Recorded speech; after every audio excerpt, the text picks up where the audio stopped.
ওয়ালাইকুম, কেমন আছেন? সব আছে, ভালো আছেন? বিভিন্ন ধরনের কেক এবং তেরেমেচা আছে এখানে বিথির কাছে, দেখতে পাচ্ছেন। এই যে কত সুন্দর সুন্দর কেক এবং তেরেমেচা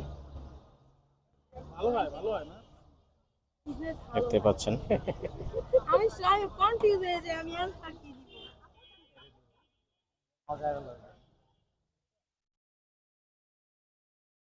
বিভিন্ন ধরনের কেক এবং তেরেমেচা আছে এখানে, আপনারা আসবেন বিথির কাছে এসে।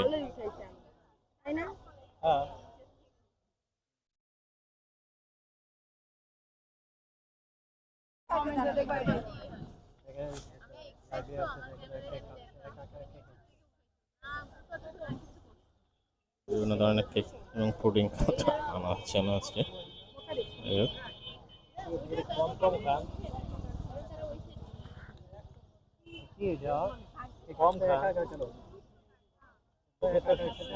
খাতে খাতে তো একবারে কি হবে আর ভাই, হ্যাঁ মোটা হয়ে গেছে বেশি।